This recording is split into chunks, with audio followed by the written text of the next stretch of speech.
if you live in California, New Year's Day was watching the Rose Parade.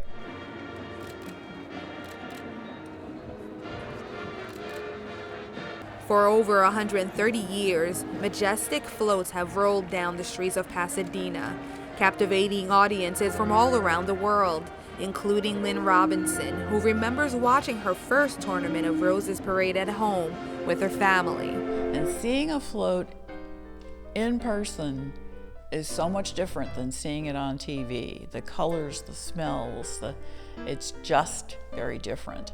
And each year, the iconic New Year's Day tradition gets bigger. It's a tradition that we need to preserve. You know, we have so many traditions that have been lost to budget cuts or have been lost because people think they're no longer popular or, things change. I just think we need to hang on to some of our things, and I think this is one of them. Torrance has this long-standing history in the parade. Lynn, a California native, says she has spent her entire life in the South Bay. I was born at Sentinella Hospital in Inglewood. I grew up in Inglewood. Mom was home most of the time and in PTA and Cub Scouts and all of that stuff. And my dad did construction work, heavy equipment operator. My grandmother and my aunt lived across the street, so it was just, we were all there. And in those days, you had one phone and one car, and Dad was gone with the car, so we walked everywhere and up and down downtown Inglewood. And I was in, Girl Scouts and band in high school. It was just one of those times when life was a lot different than it is today.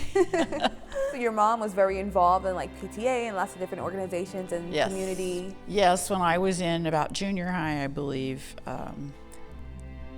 the city wanted to turn Sentinella Park into a golf course. Mother got wind of that and life was never the same. She was one of the founding members of the Citizens Committee to save Sentinella Park, and so we had activity going on in our house about the park, and which turned into basically the whole city, because Mother being Mother, didn't know anything about any of that. All she'd done was PTA. Well, as soon as she got wind of it all and started researching, she ended up reading the city charter and the city codes from cover to cover and going to all the city council meetings and becoming a real thorn in their side. And my father somebody would say to him, "You have a teenage daughter, don't you?" And he'd say, "Yes." And they'd say, "Well, yeah, we tried to call and the line was busy." And he'd say, "No, that wasn't my daughter, that was my wife," because Mom was always on the phone with somebody for one of the projects. And her mother's devotion to preserve the community is something she truly admired. Those are the same passions Lynn has for the city she calls home. I got a job in Torrance in 1972 with the Superior Court. I was a student worker. I was going to El Camino. I ended up with actually 2 student worker positions, so it was basically full-time, although they were 2 part-time positions. And then I went to school at night. Lynn worked in the justice system for nearly 30 years and got married to a Los Angeles County deputy sheriff in 1993. When I got married, my husband had a 10-year-old daughter, so then I became a stepmom. He had custody of her, and so we did, Girl Scouts and school homework and all the fun stuff. Yeah. My husband and I both were very interested in genealogy, so we started working on some of that before he passed away. In fact, most of the trips we took that last year were hunting for ancestors. And so I've continued to do that. I belong to South Bay City's Genealogical Society. Well, what's your background? What did you find? Pretty much I found what I already knew, but there have been a few surprises. We were doing a lot of work at first on his family, which is mostly from the South, Kentucky, Arkansas, Texas. Mine are all Northerners, which is pretty much what I knew too. The South Bay Genealogy Society is only one of the many groups Lynn supports. She's a newsletter editor for the Torrance Women's Club, the secretary of the Daughters of Union Veterans of the Civil War, and she is also a member of the Torrance Historical Society, to name a few.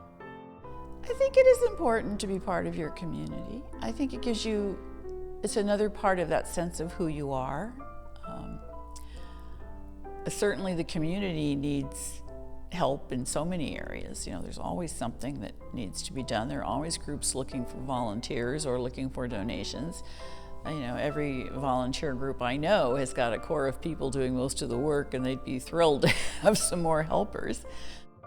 And again, it's another way too to be a part of.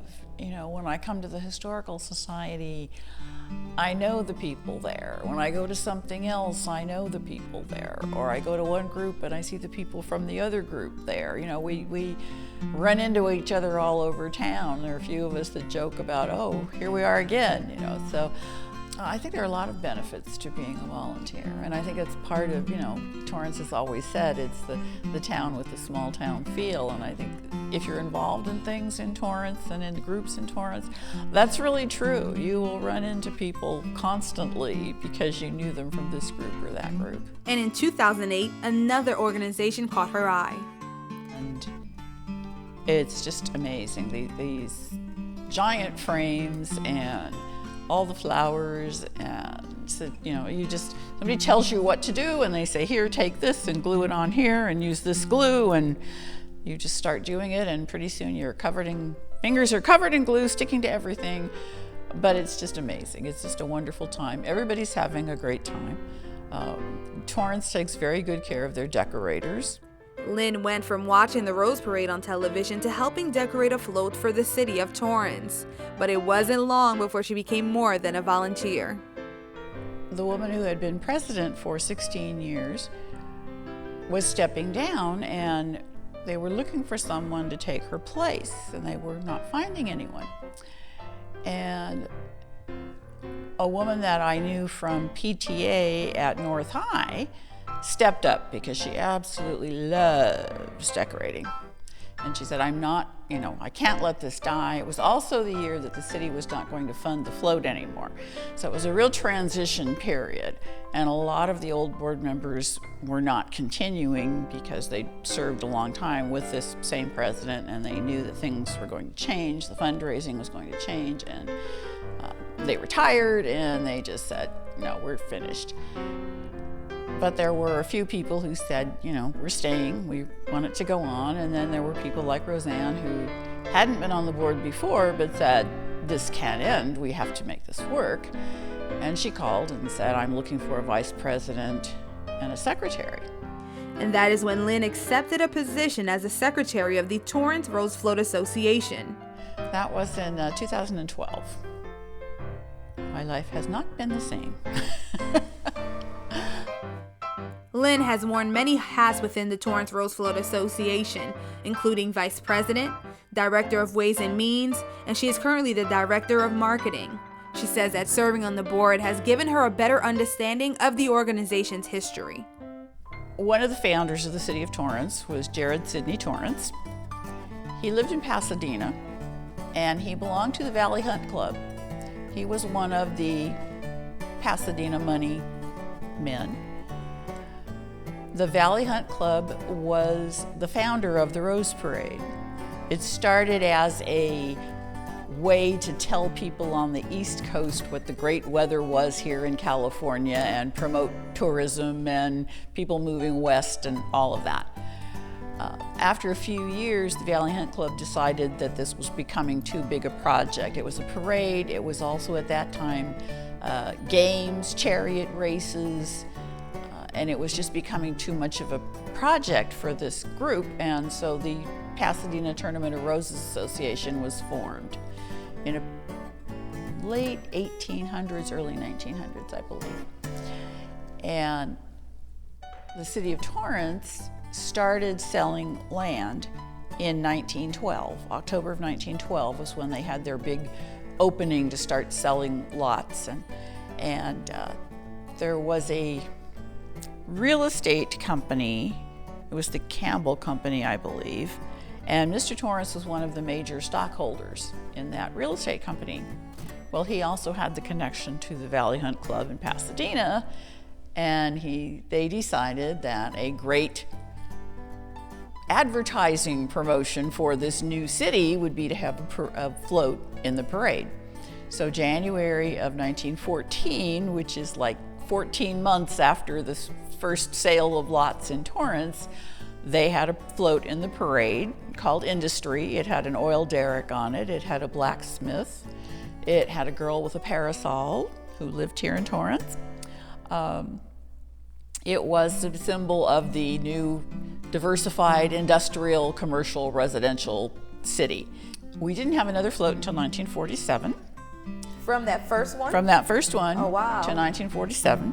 It may have been the cost, it may have been just whether there was the interest in the community.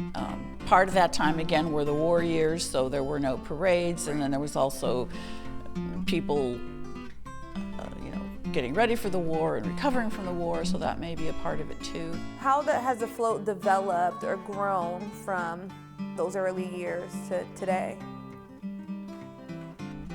If you look at the pictures of the floats, you can kind of see the progression. They were smaller, they were simpler, they continue to get more and more elaborate as time goes on. Since 1958 to now, there's only been 1 year that we did not have a float, and that was 1967 when the tournament asked us to give up our spot so they could put in an international float. January 1, 2020 will be our 65th float in the Tournament of Roses Parade. Which is a big milestone. We think it's a big deal. Tell me a little bit about this year's theme, Power of Hope. Yes, that's the tournament theme. Our float is called Our Garden of Hope and Dreams. It's based on the Pine Wind Garden at the Torrance Cultural Arts Center. It has a pond with the koi fish in it, although the pond is going to be made out of irises. But there is a little waterfall. We have a little waterfall in the park and in the garden, and there is going to be a little real waterfall on the float.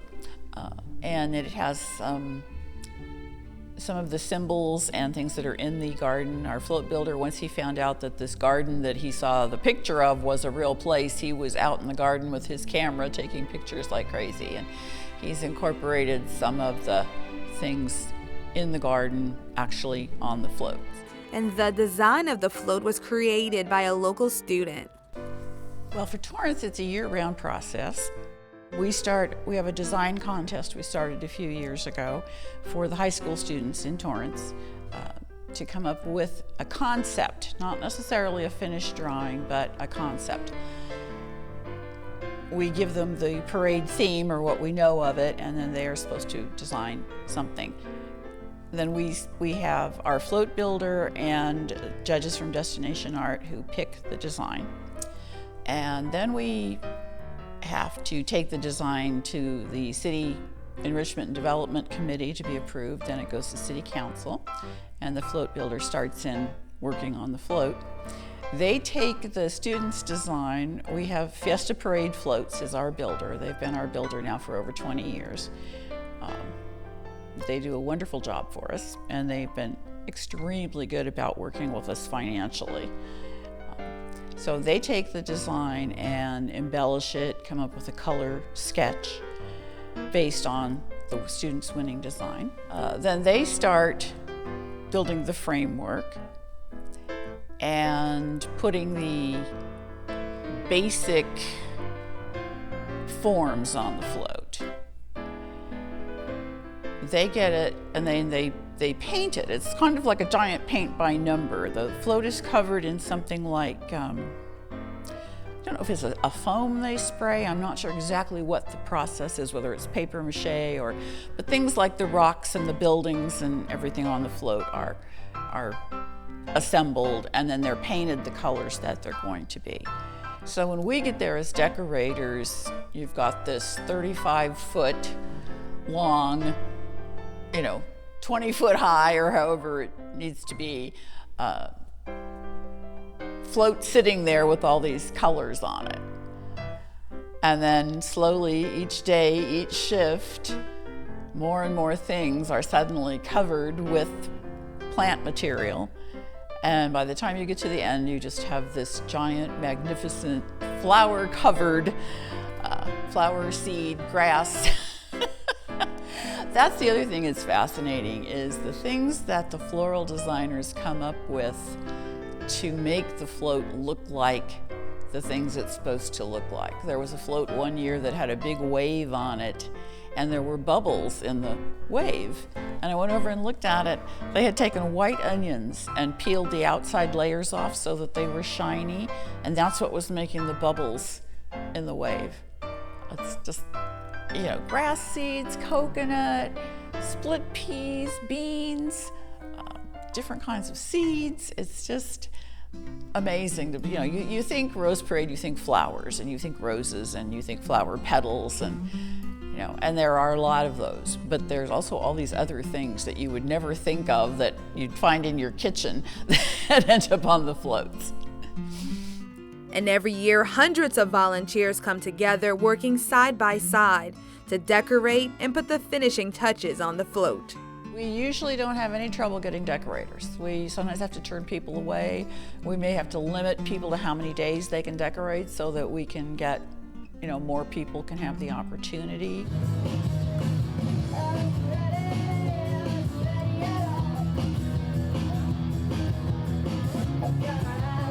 Well, a few years ago, they had two florists that worked for Fiesta who got married on one of the floats on New Year's Eve night.